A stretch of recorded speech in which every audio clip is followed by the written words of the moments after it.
Bismillahirrahmanirrahim. Assalamualaikum warahmatullahi wabarakatuh.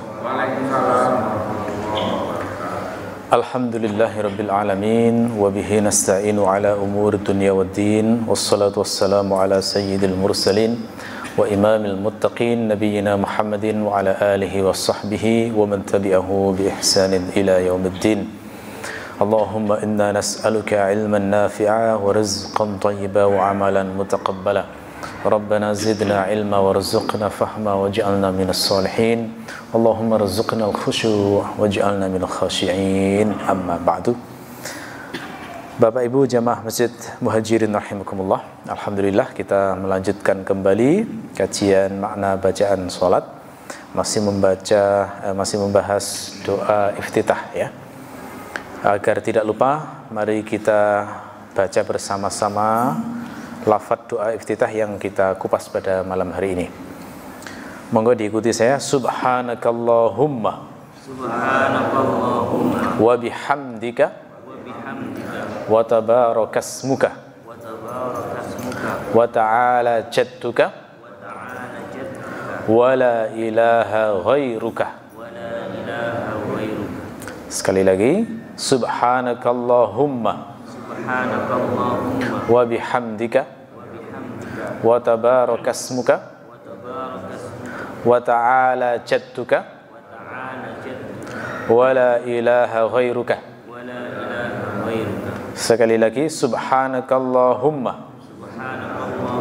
wa bihamdika wa tabarakasmuka wa ta'ala jadduka wala ilaha ghairuka.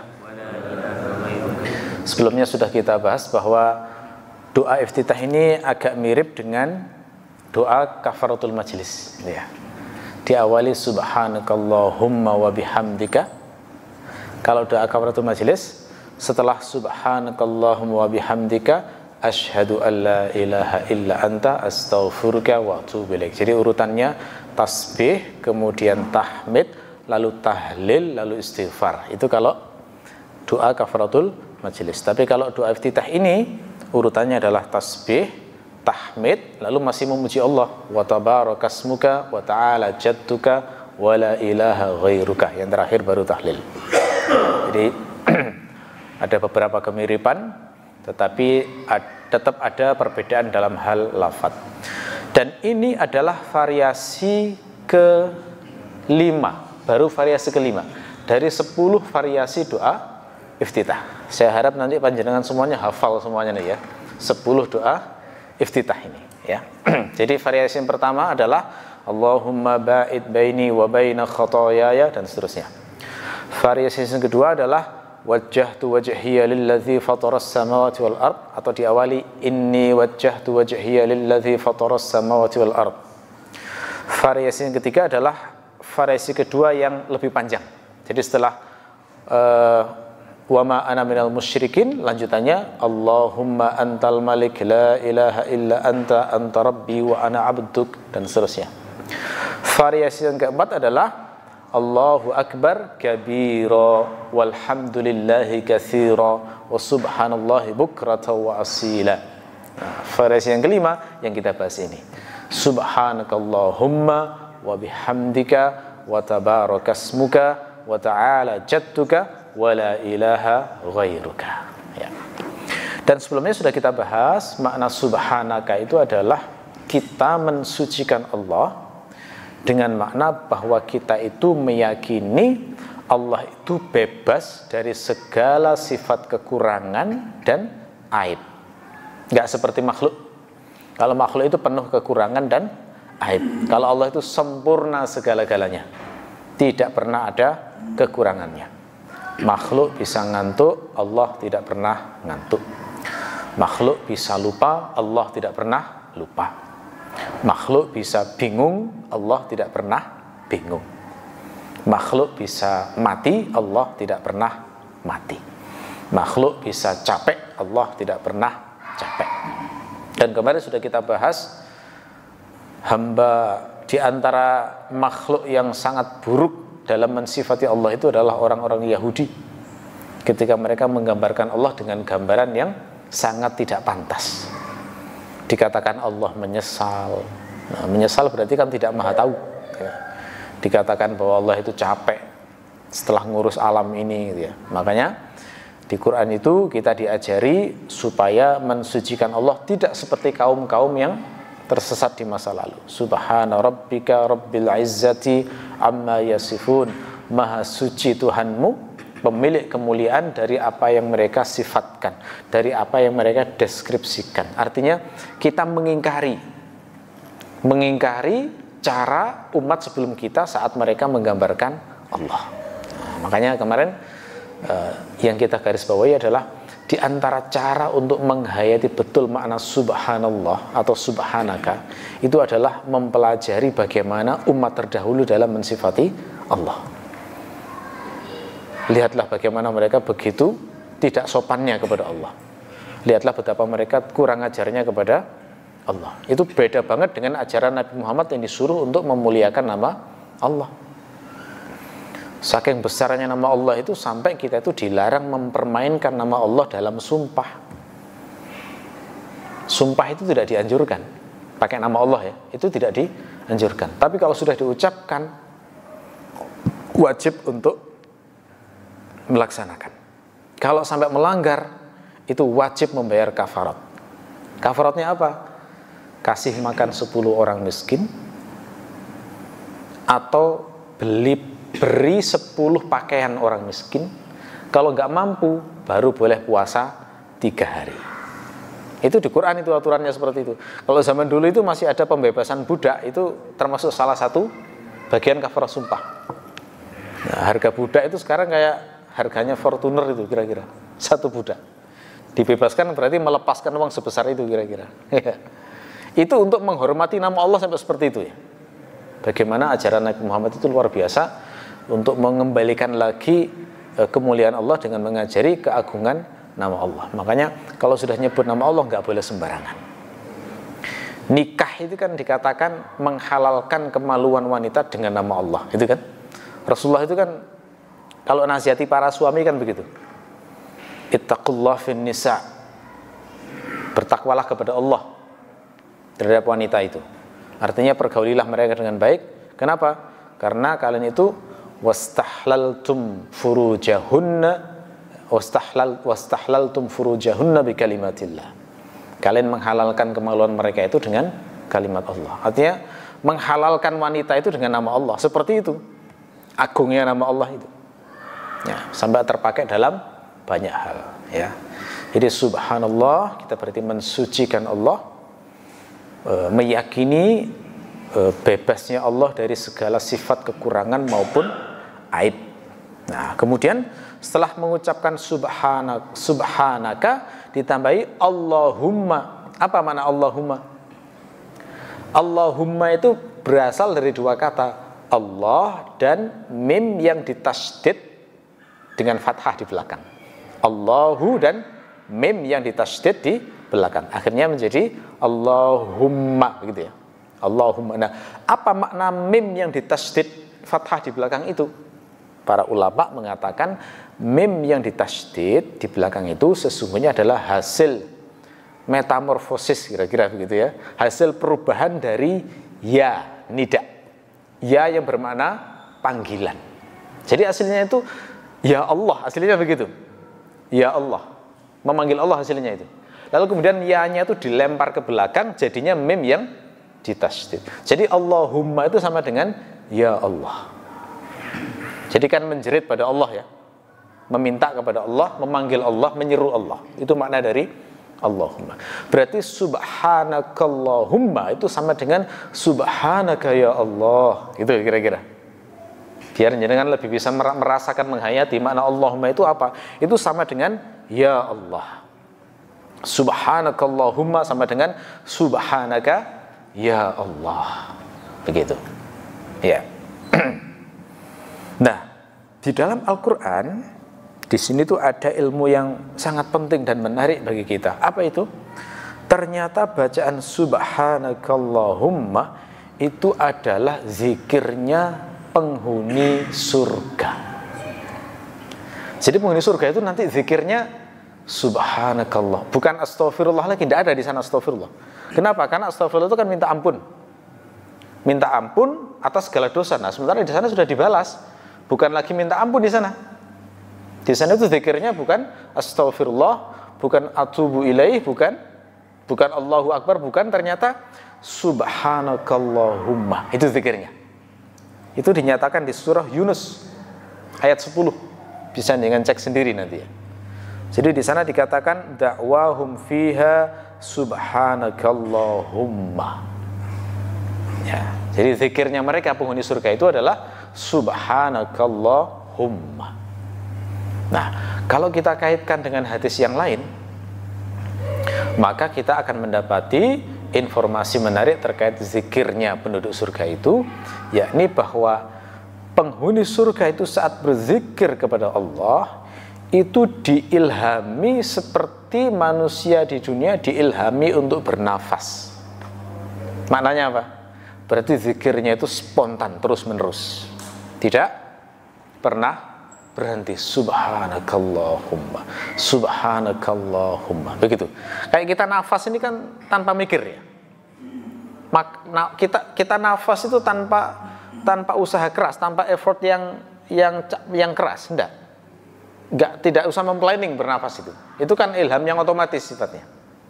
Nah, zikirnya penghuni surga nanti itu kata Nabi seperti manusia diilhami untuk bernafas. Artinya begitu ringan, spontan, dan sudah menjadi kebiasaan sehari-hari.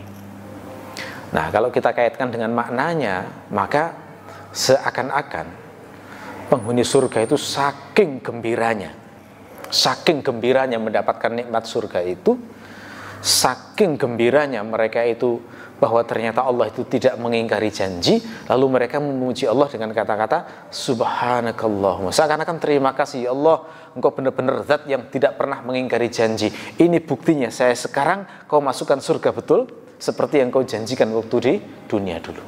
Nah, kira-kira begitu perasaannya ya. Senangnya di surga itu kayak gitu, subhanakallahumma. Karena memang lafaz subhanakallahumma itu lafaz tasbih itu memang banyak di Quran itu diungkapkan dalam konteks kagum, diungkapkan dalam konteks gembira, diungkapkan dalam konteks berterima kasih kepada Allah. Ya. Kan banyak ya orang yang sahabat juga banyak yang kalau kagum terhadap sesuatu itu subhanallah, gitu kan? Subhanallah itu makanya bisa digunakan dalam konteks kagum, bisa. Karena maknanya memang semacam itu. Kagum menunjukkan betapa Allah tidak pernah mengingkari janji. Kagum betapa Allah itu maha sempurna sifatnya, yang maha kuasa atas segala sesuatu. Ya. Nah, zaman sekarang tapi kadang yang sering untuk mengungkapkan kagum itu Masya Allah, gitu ya biasanya. Apakah salah? Tidak salah. Itu boleh juga. Jadi variasi kagum itu banyak. Masya Allah boleh, Allahu Akbar boleh. Saking senangnya Allahu Akbar boleh. Masya Allah, kalau Masya Allah itu artinya apa? Masya Allah itu maknanya adalah apa yang dikehendaki Allah, gitu ya. Itu ada kalimat yang dibuang sebenarnya. Masya Allahu kana, begitu aslinya. Lengkapnya begitu. Masya Allahu kana, apa yang dikehendaki Allah akan terjadi. Wa ma lam yasha' lam yakun, yang tidak dikehendaki Allah maka tidak akan terjadi. Nah, jadi akan-akan kita itu kagum bahwa sesuatu itu memang atas kehendak Allah, gitu ya, sehingga mengucapkan Masya Allah. Wah, kalau di video-video itu banyak ditambahi Masya Allah tabarakallah, gitu ya. Nah, ini saya tidak tahu ini mengawali siapa, tapi apakah boleh? Boleh saja. Karena tabarakallah itu juga bermakna mensucikan Allah juga, gitu ya. Masya Allah tabarakallah, gitu ya. Banyak itu dipakai di video-video, saya lihat konten-konten kreator itu. Ya, kalau secara bahasa nggak masalah itu. Karena variasinya banyak untuk mengungkapkan kekaguman. Jadi kembali ke ayat Al-Quran ini. Jadi penghuni surga nanti itu akan mengucapkan subhanakallahumma sebagai zikir setiap saat. Saking senangnya menunjukkan bahwa mereka itu gembira karena telah melihat dan merasakan sendiri kebenaran dari janji Allah. Karena memang kan suasananya mencekam sekali itu ya. Hari kiamat itu sangat mencekam. Jangankan orang biasa seperti kita, nabi-nabi pun takut loh. Nabi-nabi yang nggak punya dosa itu semuanya takut, karena sekecil apapun nanti dihisap itu masalahnya. Makanya nabi-nabi itu ketika di hari penghisapan, ketika manusia itu panik semuanya, ketika manusia itu bingung, ketika manusia itu benar-benar galau, nggak ngerti apa yang dilakukan, mereka tuh susahnya luar biasa, karena sama Allah itu dibiarkan, tidak dipedulikan tuh selama puluhan ribu tahun. Jadi jangan dibayangkan orang dihisap itu begitu bangun langsung dihisap, enggak itu. Ceritanya kalau menurut hadis, begitu bangun dari kematian dalam keadaan telanjang bulat, suasananya saat bangun itu nanti hujan yang tidak deras, jadi hujan yang tenang. Hujannya tenang dalam waktu yang lama, saking lamanya hujan itu sampai air itu menggenang menutupi seluruh bumi. Saya agak lupa tingginya berapa lama itu. Dari situlah kemudian tumbuh jasad manusia, itu tumbuh semuanya. Lalu kemudian seperti tumbuhnya tanaman, sehingga ketika mereka bangun, merekah tanah itu mengeluarkan tubuh manusia itu bangunnya ya seperti tanaman yang keluar dari tanah itu, dari benih menjadi tanaman yang besar itu. Sehingga mereka ketika bangun kaget, ini hari apa? Kok saya keluar, semuanya keluar dalam keadaan hujan, telanjang bulat begitu. Di tengah mereka bingung semacam itu, lalu kemudian matahari didekatkan. Ya, matahari didekatkan, dikumpulkan oleh Allah, langit retak waktu itu. Lalu kemudian turun malaikat dari langit pertama untuk mengepung manusia yang dikumpulkan di padang mahsyar tersebut.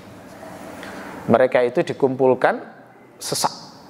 Kalau gambaran yang disebutkan Rasulullah itu bagaikan anak panah dalam tabungnya. Berarti kan berjejal begitu ya.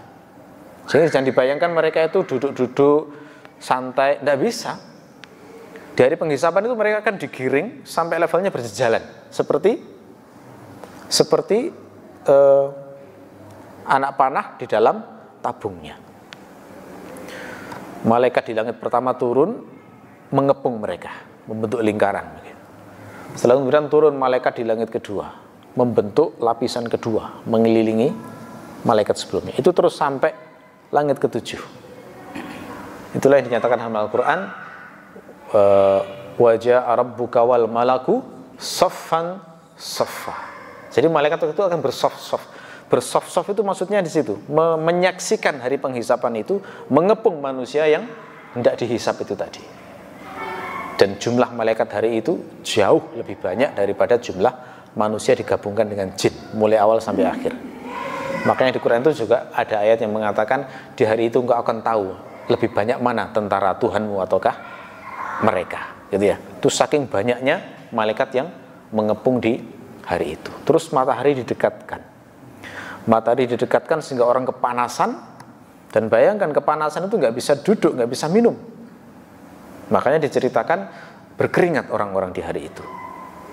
Ada yang keringatnya sampai mata kaki, ada yang keringatnya sampai ke lutut, ada yang keringatnya sampai ke pinggang, ada yang keringatnya sampai ke leher, bahkan ada yang tenggelam oleh keringatnya sendiri. Semua tergantung amalnya masing-masing. Berapa lama mereka menunggu? Dalam sebuah hadis dikatakan mereka itu akan menunggu dalam waktu setengah hari, yang mana satu hari itu sama dengan 50.000 tahun ukuran dunia. Berarti setengah hari itu berapa ukuran dunia? 25.000 tahun. Coba bayangkan, itu dibiarkan oleh Allah, gak dipedulikan itu selama 25.000 tahun. Makanya nabi-nabi pun juga panik waktu itu. Sehingga diceritakan dalam Quran itu, ya dalam hadis itu, manusia itu semuanya dalam kepanikannya itu mendatangi nabi-nabi, datang pada Nabi Adam, lalu kemudian minta tolong supaya memberikan syafaat di hadapan Allah. Kata Nabi Adam, aku pernah berbuat kesalahan. Allah memerintahkan aku tidak memakan buah larangan, tapi aku memakannya. Jangan minta pada saya nggak layak, saya nggak berani. Gitu. Terus datang pada Nabi Ibrahim minta tolong. Kata Nabi Ibrahim, jangan minta tolong pada saya, karena saya berdusta 3 kali. Nah, padahal berdustanya itu adalah berdusta, bukan dusta beneran dusta, enggak. Itu dusta karena Allah. Dusta yang pertama adalah saat ditanya oleh Raja Namrud, siapa yang menghancurkan patung-patung itu? Terus Nabi Ibrahim mengatakan, nah itu patung terbesar itu yang menghancurkan. Tujuannya apa? Biar dijawab, loh mana mungkin patung bisa menghancurkan. Nah setelah digitukan kemudian diskak. Nah kamu sadar meyakini bahwa patung itu nggak mungkin menghancurkan. Gimana bisa membela kamu? Bagaimana bisa mengabulkan permintaanmu? Nah itu. Dusta yang kedua adalah saat diajak menyembah patung, kemudian menolak dengan beralasan, inni saqim, saya sakit. Jadi itu kan berdustanya demi menolak kemusyrikan, menolak untuk melakukan sebuah kemusyrikan. Dusta yang ketiga adalah saat istrinya Sarah itu ditanya oleh Fir'aun waktu itu, apakah ini istrimu? Kalau Nabi Ibrahim menjawab, ya istri saya, mesti dibunuh Nabi Ibrahim. Karena Fir'aun itu kalau tertarik dengan wanita, dia bersuami, suaminya dibunuh. Nah waktu itu Sarah itu cantiknya luar biasa. Sehingga saat ditanya Nabi Ibrahim itu siapa? Jawaban Nabi Ibrahim adalah, dia saudariku. Maksudnya saudari seiman. Nah itu kan dustanya dusta yang tauriah sifatnya. Itu di hadis dikatakan, Nabi Ibrahim itu mengatakan, saya dalam seumur hidup itu pernah berdusta selama 3 kali. Saya tidak layak untuk kalian mintai tolong. Kayak gini ya, Nabi itu padahal sesuatu yang nggak dihitung dosa sebenarnya kalau dalam aturan syariat. Tapi karena khawatir itu termasuk bagian cacat hidupnya, beliau nggak berani. Itu ditanya Nabi Musa juga dimintai tolong, jawaban beliau, jangan minta tolong saya, karena saya dulu pernah memukul orang Mesir sampai mati, jangan. Terus mendatangi Nabi Isa, terakhir Nabi Muhammad, baru Nabi Muhammad itu bersedia. Ya, seperti itu. Saat nanti manusia melewati jembatan, para nabi itu semuanya sangat khawatir jatuh, sampai semuanya berdoa, salim, salim, salim, salim. Ya Allah selamatkan, selamatkan, selamatkan. Jadi itu proses sebelum hisab aja selama itu, belum hisabnya.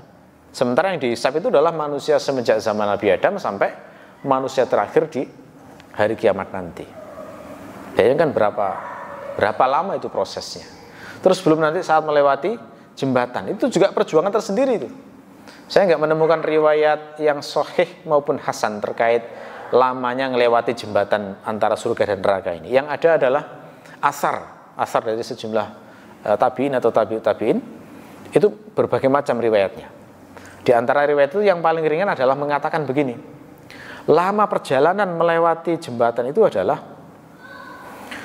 1000 tahun turun, 1000 tahun mendatar, dan 1000 tahun naik. Jadi melewati jembatan sudah 3000 tahun. Bayangkan, kalau ngerti kayak begini kan apa maknanya usia manusia yang hanya 60-70 tahun, kan gak ada maknanya sama sekali gitu ya. Perjuangan selama itu, bayangkan ya, setelah khawatir, panik, risau, galau, takut dan lain sebagainya, ngelewati jembatan juga seperti itu, takut dan khawatirnya ya. Dan dikatakan dalam hadis juga, kecepatan orang melewati jembatan itu macam-macam, tergantung amalnya masing-masing. Ada yang kecepatannya seperti kilat, surut gitu, langsung sampai. Ada yang kecepatannya seperti bintang jatuh. Ada yang kecepatannya seperti angin. Ada yang kecepatannya seperti kuda yang paling cepat. Ada yang kecepatannya seperti orang yang berlari. Ada yang kecepatannya seperti orang yang berjalan. Ada yang kecepatannya adalah seperti orang yang merangkak pelan-pelan, atau berjalan jatuh, merangkak, berjalan jatuh, merangkak. Ada yang seperti itu. Semua tergantung amalnya masing-masing. Yang paling cepat siapa? Yang paling cepat adalah orang yang kalau melaksanakan ketaatan paling cepat. Ya, itu nggak gampang ya. Sering nggak kita menunda-nunda kebaikan? Ya, sering banget tuh. Ya disitulah nanti akan seperti itulah gambaran ngelewati jembatannya, ya seperti itu nanti. Seorang sahabat yang saya bisa menduga kuat nanti akan melewatnya sangat cepat itu adalah Abu Bakar As-Siddiq. Kenapa? Karena Abu Bakar itu kalau amal itu nggak nunda-nunda. Abu Bakar itu terkenal dengan nama Sabak. Sabak itu orang yang selalu mendahului kalau beramal soleh itu. Pernah suatu hari saat Rasulullah itu selesai sholat subuh, beliau menghadap jamaah begini, terus bertanya, siapa hari ini yang puasa? Para sahabat mayoritas menjawab, saya tidak niat puasa hari ini ya Rasulullah. Umar juga demikian, saya tadi malam itu enggak berniat puasa, jadi ya hari ini saya enggak puasa. Kata Abu Bakar, Saya puasa ya Rasulullah. Gitu ya. Di antara semua yang ditanya itu yang menjawab puasa cuma Abu Bakar. Terus Rasulullah tanya lagi, siapa yang sudah menjenguk orang sakit hari ini? Kaget, loh, wahai Rasulullah, ini kan subuh, baru memulai hari gitu loh ya. Kalau mau dikatakan menjenguk orang sakit itu gimana logikanya? Masa kita menjenguk orang sakit sebelum ke masjid? Maksudnya begitu. Yang buat heran itu semacam itu. Jawaban Abu Bakar, saya wahai Rasulullah. Coba bayangkan itu. Jadi Abu Bakar itu sebelum berjalan ke masjid, beliau itu belok dulu ke rumah temannya atau saudaranya yang sakit, yang didengar sakit. Jenguk dulu itu sebelum ke masjid. Enggak nunda, nanti setelah sholat. Enggak. Kapan berita itu didapatkan, tahu kesempatan dapat, langsung dilakukan. Nah ini mungkin juga terkait di zaman itu. Mungkin secara tradisi nggak masalah bertamu sebelum subuh itu nggak masalah ya. Ya, kalau di negeri kita saya nggak tahu ya apakah kebiasaan apa tidak itu ya. Tapi sepertinya di zaman itu terkait dengan tradisi juga bahwa biasa. Atau mungkin kerabatnya atau bagaimana bahwa bertamu sebelum subuh itu tidak masalah. Terus Rasulullah bertanya lagi, siapa yang sudah bersedekah hari ini? Wah, kaget lagi sahabat. Kami ini baru masuk, ini amal soleh pertama kita itu masuk masjid sholat subuh ini. Terus gimana mau disuruh bersedekah? Jawaban Abu Bakar, saya wahai Rasulullah. Gimana ceritanya? Karena tadi saat saya mau masuk ke masjid, saya lihat ada pengemis dan saya melihat cucu saya itu memegang roti. Maka saya ambil sebagian rotinya, saya kasihkan ke pengemis itu. Nah, tindakan Abu Bakar ini benar karena harta anak adalah harta orang tua. Harta cucu itu juga hartanya orang tua, dan ayah itu termasuk orang tua sebagaimana kakek juga dihitung sebagai ayah. Gitu ya. Jadi sedekahnya itu sah itu secara hukum syariat.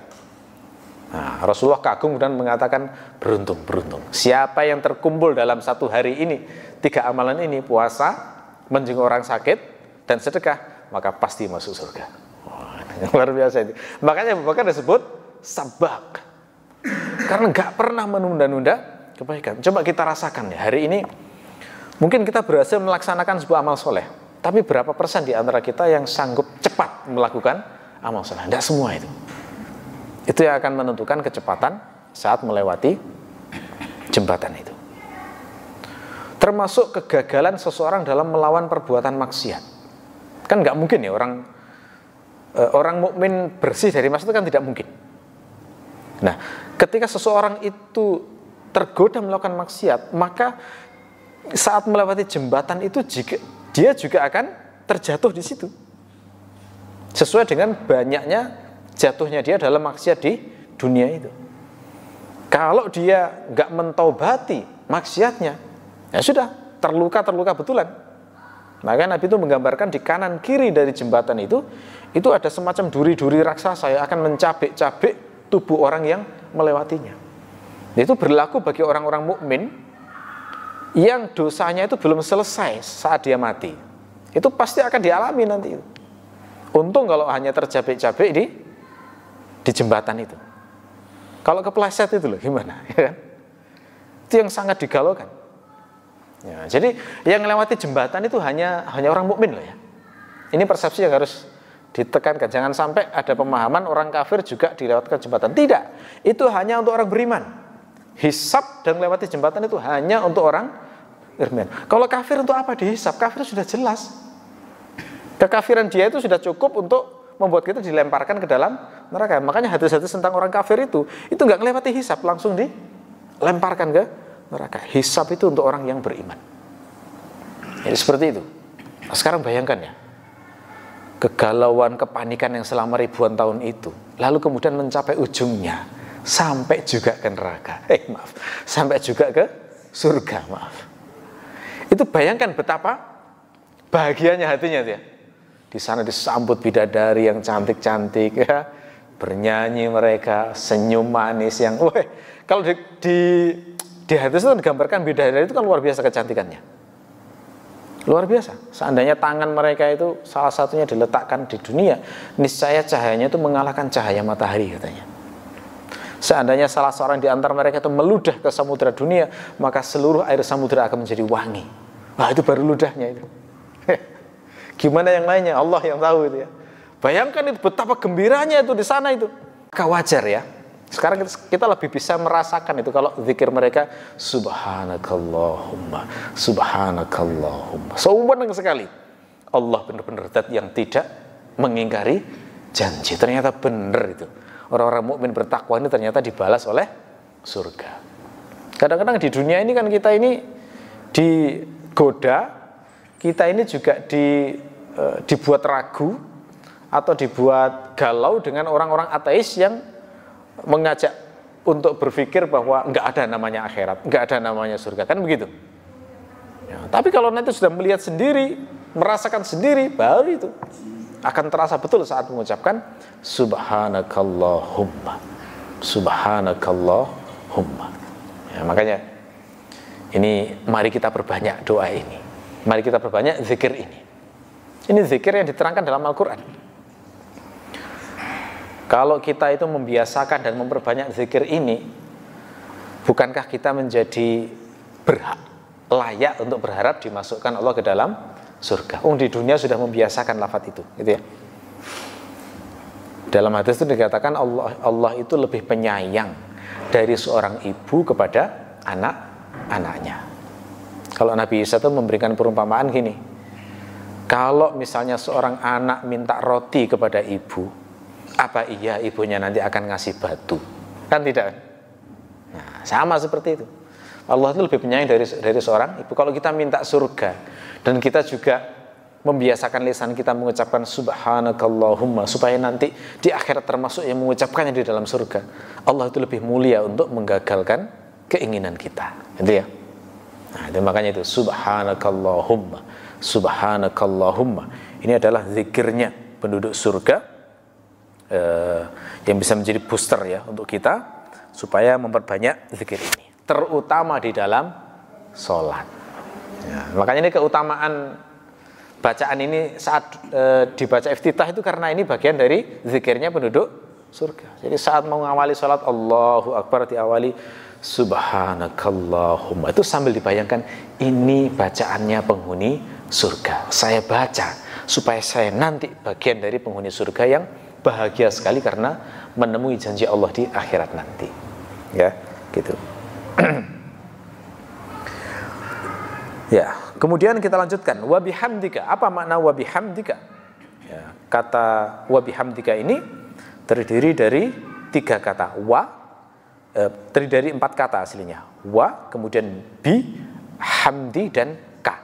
Jadi hanya wa bihamdika ini ternyata unsurnya terdiri dari 4 kata. Kata wa itu ada perbedaan pendapat di kalangan para ulama. Ada yang memaknai wawu zaidah. Wawu zaidah itu artinya berarti tambahan saja untuk memperindah kalimat. Ada yang memahami wawu haliyah. Haliyah itu berarti diterjemahkan sementara atau sambil atau seraya. Ada juga yang memahami sebagai wawu atof. Wawu atof berarti diterjemahkan dan. Ada juga yang berpendapat maknanya ma'a. Ma'a bermakna bersama atau disertai ya.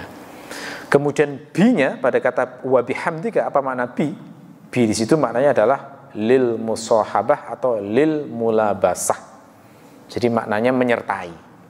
Jadi ini kalau dimaknai menyertai berarti menguatkan makna wa sebelumnya, yang sebagian ulama memaknai sebagai ma'a, menyertai. Kemudian hamdi di situ adalah masdar dari kata hamida yahmadu, hamdan, bermakna memuji. K-nya itu kembali ke Allah, anta. Bihamdika berarti memuji engkau. Jadi gampangannya wa bihamdika itu adalah seraya atau disertai dengan pujian terhadap engkau ya Allah. Nah, jadi sebenarnya wa bihamdika itu redaksi lain dari alhamdulillah sebenarnya. Ya. Redaksi lain dari alhamdulillah. Karena makna alhamdulillah itu kan sebenarnya memuji Allah. Nah, berarti kata subhanakallahumma wa bihamdika ini intinya tasbih plus tahmid intinya. Tasbih plus tahmid itu sama dengan orang mengucapkan subhanallah dan alhamdulillah. Ya. Hanya saja redaksinya dimodifikasi untuk penekanan makna tertentu. Subhanakallahumma wa bihamdika itu sama dengan saya mensucikanmu ya Allah seraya memujimu juga. Ya, disertai dengan pujian terhadapmu. Kenapa kita memuji Allah? Dua alasannya. Pertama, Allah itu menghimpun seluruh sifat sempurna sehingga dia terpuji dari sisi zatnya. Yang kedua adalah karena Allah banyak memberi nikmat kepada kita. Nah, makanya banyak ulama itu mengatakan pujian kepada Allah itu sesungguhnya meringkas seluruh sifat Allah. Karena seluruh sifat Allah itu intinya kan karena kemuliaan Allah. Entah Allah itu disebut sebagai Razzaq, sebut sebagai As-Sabur, Asy-Syakur, Dzul Jalali wal Ikram, dan semua banyak sifat yang lain. Itu menunjukkan kesempurnaan sifat Allah yang kalau diungkapkan satu kata ya alhamdulillah tadi. Segala puji itu layak dimiliki hanya Allah saja. Nah, itu ya. Alasan yang kedua tadi adalah kita memuji Allah karena Allah memberi kita nikmat yang sangat banyak. Banyak sekali nikmat diberikan Allah kepada kita. Nikmat ada. Nah, ini juga nikmat dari Allah. Dari nggak ada menjadi ada. Ada itu kan tandanya kita bermakna, berarti. Kalau kita ada berarti kita itu oleh Allah itu dimuliakan ya, dengan keberadaan kita itu. Ya. Nikmat sebagai manusia itu juga nikmat karena Allah kuasa menciptakan kita sebagai tikus, sebagai kecoa, sebagai anjing, sebagai babi, bisa. Tapi Allah menciptakan kita sebagai manusia, diberi akal sehat. Lihat betapa banyak orang-orang yang diberi gila oleh Allah. Kalau gak gila dikasih idiot misalnya, ya. Itu nikmat akal sehat, nikmat tubuh tumbuh sempurna. Kan ada itu orang yang oleh Allah ditunjukkan dia itu berhenti tumbuh di usia tertentu, nggak bisa tinggi lagi. Ya, ada lagi yang oleh Allah itu dikasih kulitnya seperti orang tua, padahal masih muda. Ya, makanya kita yang dikasih normal ini, masya Allah, walhamdulillah, ya, itu nikmat Allah. Diberi nikmat makan, minum, pekerjaan, bisa sekolah, diberi nikmat istri, diberi nikmat suami, diberi nikmat anak. Itu nikmat yang luar biasa banyak diberikan Allah kepada kita. Ya, dan di antara semua nikmat itu yang paling besar adalah nikmat hidayah. Hidayah itu yang paling besar. Ya percuma punya semuanya terus tersesat kan percuma tuh. Fir'aun itu kan punya semuanya itu, tapi kan tersesat hidupnya, neraka akhirnya, kan begitu. Jadi nikmat terbesar adalah nikmat hidayah. Jadi panjenengan oleh Allah itu diberi hidayah masuk ke masjid, mau sholat, mau ngaji, masya Allah luar biasa. Ini nggak semuanya bisa mendapatkan nikmat seperti ini. Karena majelis yang seperti ini yang menurut hadis itu yang dicintai Allah, yang diciri malaikat kan majelis kayak begini ya. Majelis yang nambah cinta pada Allah, majelis yang nambah ilmu kepada Allah, majelis yang nambah kita semakin kagum terhadap keagungan Allah, majelis yang membuat kita semakin mengerti apa yang harus dilakukan untuk menyongsong kehidupan setelah mati. Nah, ini yang mulai dicari dalam hadis itu, majelis-majelis semacam ini. Sementara manusia banyak mencari majelis-majelis yang kesenangan. Konser misalnya, coba ya. Konser itu kalau datang ke sana walaupun bayar 5 juta kadang yang mau itu ya. Yang ngajian gratis itu loh banyak yang nggak mau, kan begitu. Hanya kesenangan duniawi kebanyakan. Nah, makanya ini nikmat besar, ini nikmat hidayah. Bisa sholat 5 waktu, apalagi berjamaah, masih ditambah lagi nambah ilmu dengan duduk dalam majelis. Nikmat yang luar biasa besar. Ya, semua karpet yang jenengan duduki hari ini itu jadi saksi nanti di akhirat bahwa jenengan pernah melakukan amal soleh di hari ini. Itu yang dinyatakan dalam Al-Quran. Yauma idzin tuhaddisu akhbaroha. Hari itu bumi akan mengabarkan beritanya. Maksudnya apa? Semua bumi yang pernah dipakai manusia, diinjak manusia, itu akan menjadi saksi di akhirat terhadap amal soleh yang dilakukan. Pakaian yang kita pakai itu yang paling bermanfaat bagi kita, menjadi saksi kebaikan untuk kita semuanya. Itu ya, nah, itu nikmat hidayah. Makanya ditambahi wa bihamdika, seraya memuji kepada Engkau. Nah, yang menarik di sini adalah kata ulama yang bernama Al-Abhari, bacaan subhanakallah wa bihamdika itu memperkirakan doa yang berbunyi wafiqni, berilah saya taufik. Ya. Jadi bacaan subhanakallah wa bihamdika itu perkiraannya subhanakallah wa bihamdika wafiqni, berilah saya taufik. Taufik itu apa sih? Taufik itu adalah bantuan, kekuatan dari Allah supaya bisa melakukan amal soleh. Itu nggak semua dikasih, nggak semua dikasih. Ada berapa banyak orang yang pengen sholat tapi nggak bisa sholat. Ada berapa banyak orang yang pengen umroh, nggak bisa umroh. Ada berapa banyak orang yang pengen haji, belum bisa haji juga sampai mati. Ada berapa banyak orang yang pengen sedekah, nggak bisa sedekah karena uangnya habis untuk memenuhi kebutuhan dirinya.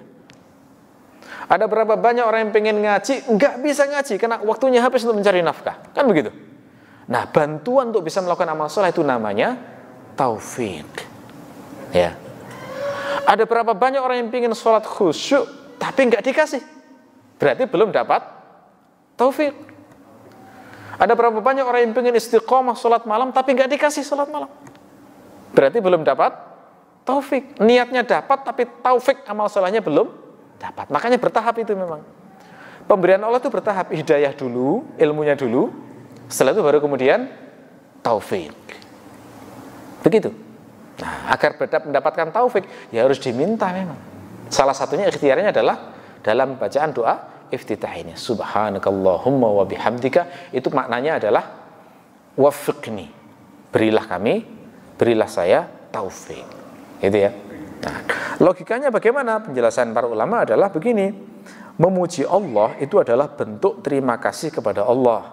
Saat mengucapkan wa bihamdika itu adalah bentuk terima kasih kepada Allah. Sementara dalam Al-Quran itu ada janji, siapapun yang bersyukur kepada Allah maka akan ditambah nikmatnya. Nah, makanya itu bentuk penambahan nikmat dari orang yang mensyukuri nikmat Allah adalah diberi taufik. Taufik sehingga bisa melakukan amal kebaikan apapun itu sebanyak-banyaknya. Gitu ya. Sudah masuk waktu isya ya. Sebenarnya masih ada wa tabarakasmuka. Oke. Saya kira sudah cukup ya, karena waktunya sudah jam 7:50. Mudah-mudahan bermanfaat. Subhanakallahumma wa bihamdika asyhadu an la ilaha illa anta astaghfiruka wa atubu ilaik. Wassalamualaikum warahmatullahi wabarakatuh.